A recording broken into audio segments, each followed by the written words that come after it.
ମୋ ସଂସାର ଉଜୁଡ଼ି ଗଲା ମଣିମା। ମାନେ କଣ ମୋ ପିଲା ଛୁଆ ଅନାଥ ହେଇଗଲା। ଆରେ କଣ ହେଇଛି କହିଲ?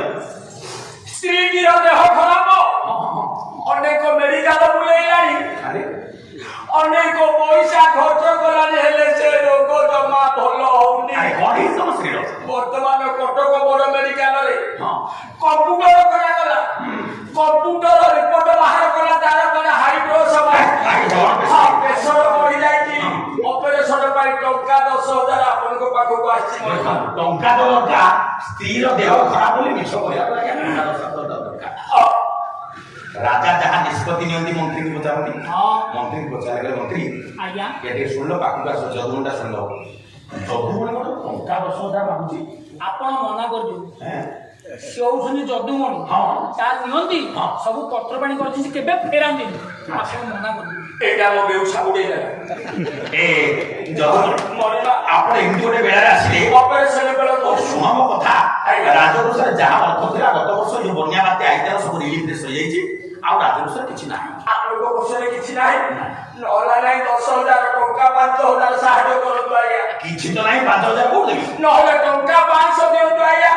କେରେ ଅଲାଜୁ ଲୋକ ମୋ ପାଖରେ ତ କିଛି ନାହିଁ, ତ ଏତେ ନ୍ୟୁନ ନହେଲେ ରାସ୍ତା ଖର୍ଚ୍ଚ ଟଙ୍କା 50ଟା ଦିଅନ୍ତୁ ଆଜ୍ଞା। ନିହାତି ଅତି ଥୋଡ଼ା ଲୋକ, ତମେ ଗଲ ଯାଅ, ଆଉ ଦିନେ ମାତ୍ର ଆପଣଙ୍କ ଦରକାର ନାହିଁ।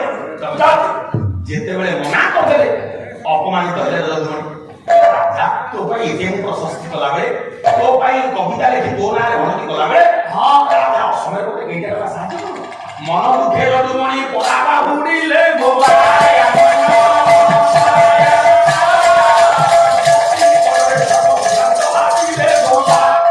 ସ୍ତ୍ରୀ ପାଖରେ ପହଞ୍ଚିଲେ। ଘରେ ଚାହା ପତି ନାହିଁ କି ଚିନି ନାହିଁ। ଶୁଣିଲେ ଗୋଟେ କଥା, କଣ ହେଇଛି? ପାଖକୁ ପଇସା ପାଇ ଯାଇଥିଲି, ଟଙ୍କା 50,000 ତମେ ପରା କୁହ ରାଜା ତୁମକୁ ଭଲ ପାଆନ୍ତି। ମୁଁ ମନା କରୁଛି, ରାଜସଭାକୁ ଯିବିନି। ମୁଁ ନଗଲେ ରାଜସଭା ହେଇପାରିବି। ହଉ, ମୁଁ ନଗଲେ ରାଜା ଗାଁକୁ ପଠେଇବେ ମତେ ଡାକିବା ପାଇଁ। ମୁଁ ଭାରିରେ ଲୁଚିବି।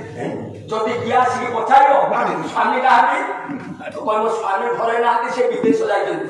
ଶୁଣ, କହିବ ପଇସା ଥିଲା ନା, ଘର ଡିହଟା 5,000କୁ ବନ୍ଧା ରଖି 5,000 ଟଙ୍କା ନେଇ ସେ ବିଦେଶ ଯାଇଛନ୍ତି। ମୁଁ ମିଛ କହିପାରିବି।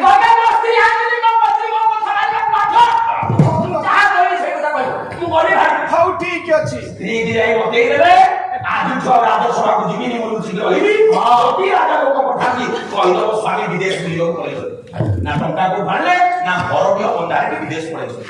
ସ୍ତ୍ରୀ କହିଲା ତମେ ଯାହା କହୁଛ ମୋ ସ୍ତ୍ରୀ ମାନୁନି। 2-4 ଦିନିଆ ଭିତରେ ବିତିଗଲା। ଯଦୁମଣି ସଭାକୁ ନ ଗଲେ ରାଜା ବିଚାର କଲେ କି ଯଦୁମଣି ଆସୁନାହାନ୍ତି, ଯଦୁମଣି ନ ଆସିଲେ ସାହିତ୍ୟ ଆସନ ଜମା ଭଲ ଲାଗୁନି। ଡାକିଲେ କହିଲେ ମନ୍ତ୍ରୀ ସେଇଦିନ ଠାରୁ ଯଦୁମଣି କଣ ଆଉ ସଭାକୁ ଆସୁନି? ଅଭିମାନର ଆସିଲେ ଯାହା ହେଇଛି ତମେ ଯାଅ, ଯଦୁମଣି ବୁଝେଇ ନେଇ ଆସ, କିଛି ଗୋଟେ ବ୍ୟବସ୍ଥା କରିଦେବା। ଠିକ ଅଛି। ରାଜାଙ୍କ ନିର୍ଦ୍ଦେଶ ପରା ମନ୍ତ୍ରୀ ବାହାରିଲେ ମନ୍ତ୍ରୀ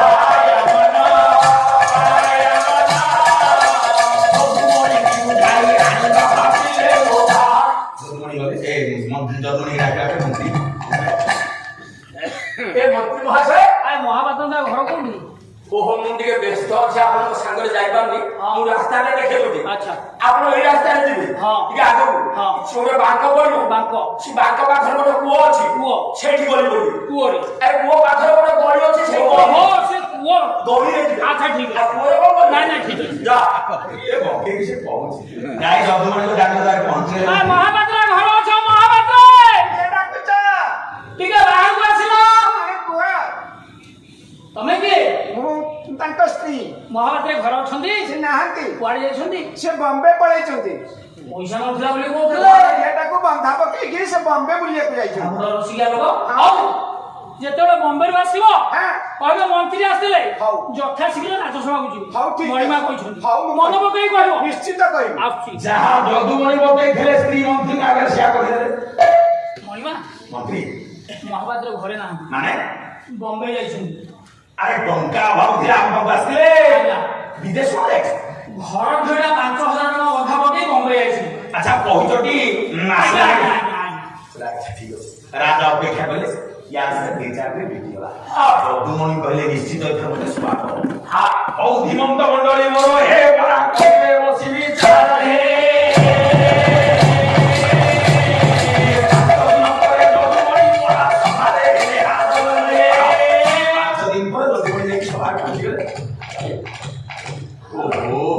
ମଣିମା ପ୍ରଣାଳୀ କଣ ସେଇଦିନ ଗୋଟେ ଯାଇଛ ଅଭିମାନରେ ମୁଁ ଘରେ ନଥିଲି ମୁଁ ଶୁଣୁଛୁ କୁଆଡେ ଘରେ ନଥିଲ ବମ୍ବେ ବମ୍ବେ ଆରେ ବର୍ତ୍ତମାନ ଯୋଉଟା ମୁମ୍ବାଇ ବର୍ତ୍ତମାନ ମୁମ୍ବାଇ ଆଚ୍ଛା ପଇସା ନଥିଲା ହଁ ମଣିମା ଘରଟି ହଡ଼ା 5,000 କୁ ବନ୍ଧା ହେଇକି ଟଙ୍କା 5,000 ନେଇକି ମଣିମା ଗଲି 5,000 କୁ ଘର ଟିକେ ବନ୍ଧା ରଖି ବିଦେଶ ପଳେଇଲ ଗଲି ହଁ। ମୋ ଜୀବନ ଧନ୍ୟ ହେଇଗଲା ବିଦେଶ ତ ଗଲ ଜୀବନ କଣ ଧନ୍ୟ ହେଲା ସେ ବମ୍ବେ ସହରରେ ସହରରେ ଏଭଳି ଗୋଟେ ଯନ୍ତ୍ର ବାହାରିଛି ହଁ।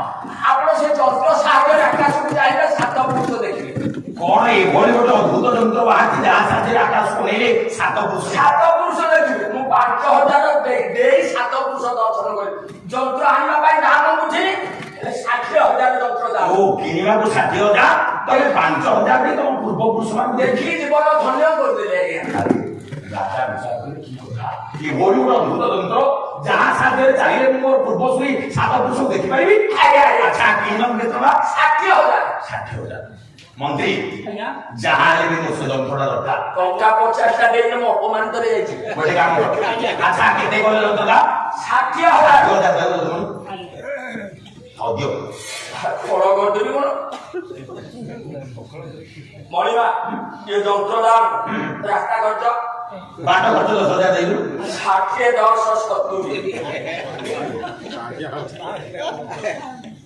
ମଣିମା ମୁଁ ବିଦେଶ ଯିବି ଘରେ ପିଲା ଛୁଆ କେମିତି ଚଳିବି ପିଲା ଛୁଆ ଚଳିବାକୁ 5,000 ଦେଇଲୁ ଅପମାନିତ ହେଇକି ଯାଇଥିଲି ଆଚ୍ଛା ହଉ ଆମେ ଅପେକ୍ଷା ରହିଲୁ ଯେମିତି ଯନ୍ତ୍ରଟି ଆସିବ ଆମେ ମୋର 7 ପୁରୁଷଙ୍କୁ ଦେଖିବୁ ମୁଁ ଆସିଛି ଇଏ ଦେଖୁ ପଳା ଏବେ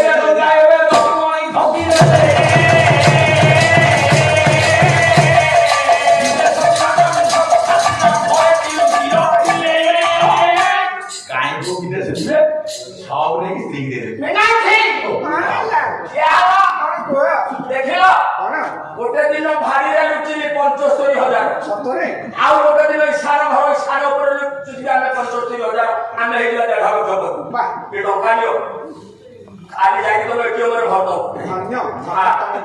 ଆଚ୍ଛା ଯାହା ହଉ ଟଙ୍କା ଦେଇ ସ୍ତ୍ରୀକି ନେଇକି ଦେଇଦେଲେ ଟଙ୍କା ଯଦୁମଣି ବିଚାର କଲେ କିଏ ଯେମିତି ଯନ୍ତ୍ର ନେଇ ଯିବାକୁ ହବ ଆଚ୍ଛା ହଉ 2-4 ଦିନ ଘରେ ରହିଲେ କାହିଁ ଯିବାକୁ ବିଦେଶ ଯିବେ ଲୁଚିକି 4-5 ଦିନ ରହିଲେ ପୁଣି ସଭାକୁ 5 ଦିନ ପରେ ବାହାରିଲେ ଏ ରାଜା ମନ୍ତ୍ରୀ ପାରିଷଦ ବର୍ଗ ପ୍ରଜାମାନେ ସବୁ ଅପେକ୍ଷାରତ କେତେବେଳେ ଯଦୁମଣି ଆସିବେ ଅଦ୍ଭୁତ ଯନ୍ତ୍ର ଆଣିବେ ଉତ୍କଣ୍ଠା ଅବସାନ ହବ ଦଉଛି ଟ୍ରେନରେ ଆସିଲେ ବୁଢା ଲୋକ ଚାଲିକି ଆସିପାରିବିନି ଗୋଟେ ରିକ୍ସା ଭଡା କରି ଟଙ୍କା ପଡିବା ପାଇଁ ପଛ ଦଉଛି ଏ ଯଦୁମଣି କାହିଁ ସୁଦ୍ଧା ଆମେ ଉତ୍କଣ୍ଠାରେ ଆଉ ଭଲରେ ଆସିଲେ ଆପଣ ଟିକେ ମୋ କଥା ଶୁଣିବାକୁ ଆଗରେ ଚେଷ୍ଟା କରନ୍ତୁ ମାନେ ମୁଁ ଯେତେବେଳେ ଯନ୍ତ୍ର କିଣିବାକୁ ଗଲି ଜଣେ ବିଦେଶୀ ପହଞ୍ଚିଲି ବିଦେଶୀ ବେଳେ ପହଞ୍ଚିଲି ସିଏ ବଢିଲା ମୁଁ ବଢିଲି ସିଏ ବଢିଲା ଆମେ ଦୁହେଁ ବଢା ବଢି ଆଉ ଯନ୍ତ୍ର ଦାମ 2 ଗୁଣ ତା ମାନେ 1,20,000 ବଢିଗଲାଣି 1,20,000 ମୁଁ ଯନ୍ତ୍ର ସୁରକ୍ଷା ପାଇଁ 20,000 60,000 ଅଗ୍ରିମ ଦେଇଦେଇଛି 60,000 ଆଡଭାନ୍ସ ଦେଇଦେଇଛି ଆପଣ ଟଙ୍କା ସମୟ ନେଇ ଆପଣ ଚିନ୍ତା କରନ୍ତୁ ଟଙ୍କା ପାଇବେ ନା ଯନ୍ତ୍ର ଆଣିବେ ଅବଶ୍ୟ ତମର ଚତୁର୍ଥ କାମ କରୁଛ 60,000 ଦେଇକି ଜିନିଷଟାକୁ ସୁରକ୍ଷିତ କରିଦେଇ ଆଉ କେତେ ଆଉ 60 ମନ୍ତ୍ରୀ ଆଉ 60,000 ଦେଇଦେବ ଅପମାନିତ ହେଇଯାଇଛି ମୋଦିର ସମ୍ଭାଳୁଛି ମଣିମା ଇଏ ଯନ୍ତ୍ର ଦାମ ଆଉ ସମୟ ନାହିଁ ମାନେ ଆଜି ମତେ ପେନରେ ଯାଇକି ପହଞ୍ଚିବାକୁ ପେନ ନା କଲମ ଯିବ ଫ୍ଲାଇଟ୍ ଯିବ ଅଧିକା ଟଙ୍କା ଲାଗିବ 20,000 ଦେଇଦେବ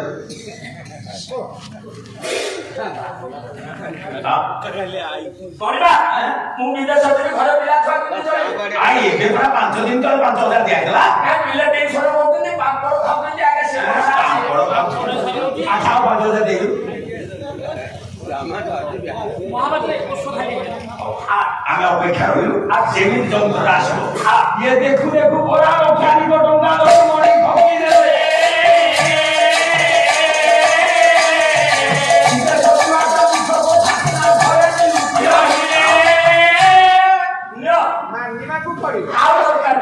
ଯଦୁମଣି ବିଚାର ଦେଲେ ଆଉ ଟଙ୍କା କଣ ମୋ ସମୟ ଯାଇ ମୋ ପୁଅ ପୁରୁଷ ପଳେଇବ ଆଉ ଟଙ୍କା ଦରକାର ନାହିଁ କଣ କରିବି ଯନ୍ତ୍ରଟେ ଦରକାର ରାଜା ଅପେକ୍ଷା କରୁଥିବେ ଯେମିତି ହେଲେ ଯନ୍ତ୍ର ନେଇକି ଯିବି ଦିନେ ଗଲା 2 ଦିନ ଗଲା 3-4 ଦିନ ବିତିଗଲା 5 ଦିନ ଯଦୁମଣି ଆଜ୍ଞା ବାଡ଼ି ପଟୁ ଗଲା ବେଳକୁ ଗୋଟେ ଛୋଟ ବାଉଁଶ ନଳା ଦେଖି ନଳାରେ ବସି ଆରେ ଏଇଟା ତ ହେଇଯିବ ବାଉଁଶ ନଳାଟା କଣ ହେଲେ ଗୋଟେ ନୂଆ ନାଲି ଗାମୁଛା ବୁଣେଇଲେ ଯଦୁମଣି ସଭାକୁ ସେଇଟାକୁ ଧରିକି ବାହାରିଲେ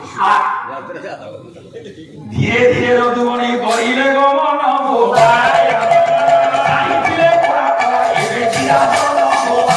ଅପେକ୍ଷା କରିଥିଲେ ରାଜା ମନ୍ତ୍ରୀ ପ୍ରଜାପତି ସମସ୍ତେ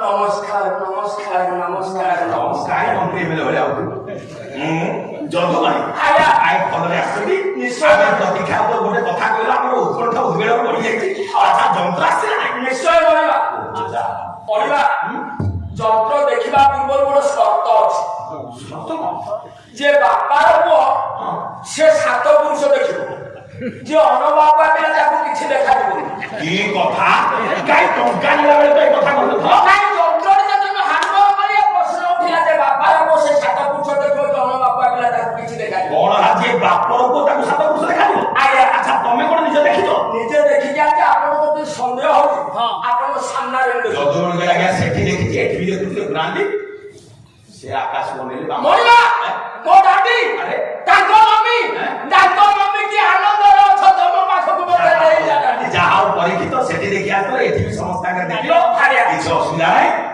নে আপন টিকে দেখন্তু জিনিসটা এখন দায়িত্ব রাখিল না যদুমণি বিচার কলে রাজা ন দেখিলে ভবিষ্যতের মোকে অসুবিধা পয়সা মাগি দেব রাজা আপন দেখুন সমস্তে বাধ্য করে মহিমা আপন দেখুন রাজা কলে শুন মোর নির্দেশ মন্ত্রী দেখুন আজ্ঞা আপনার পয়সা করতে যা ମୁଁ କହିଲି ବା ତମେ ଦେଖ মন্ত্রী হ্যাঁ তম বাবা ঠিক আছে নাই মো বাপা ঠিক আছে দেখো দেখো ବାଧ୍ୟ ହେଲା ଆଉ କଣ ବା କରିବି ରାଜାଙ୍କ ନିର୍ଦ୍ଦେଶ ମନ୍ତ୍ରୀ ଆଜ୍ଞା ସେ ଯନ୍ତ୍ର ସାହାଯ୍ୟରେ ଆକାଶ ମାର୍ଗକୁ ବନେଇଲି କାହିଁକି ଆଜ୍ଞା କଣ ଦେଖାଯିବ ଖାଲି ତ ବାଉଁଶ ରହିଲା লক্ষে 20,000 ମନ୍ତ୍ରୀ মরিমা ଆରେ মহোদয় মো বউ মো বাপা মো বাপাঙ্কর বাপা তাঙ্ক বাপাঙ্কর বাপা মো সাত পুরুষ স্বর্গরে বসি আইপিএল ক্রিকেট খেলা দেখুଛନ୍ତି ভাই কি আনন্দ কি ଯଦୁମଣି ଧନ୍ୟ ଆଖି ନୁହଁ ଏକ ସାକ୍ଷୀ ସାକ୍ଷୀ ନୁହଁ ତମେ ଦେଖିଲ ମନ୍ତ୍ରୀ ବି ଦେଖିଲେ ଆଉ କିଛି ପରୀକ୍ଷା ନେବାର ଆବଶ୍ୟକ ନାହିଁ ରଖିଦେବା নাই নাই না আপন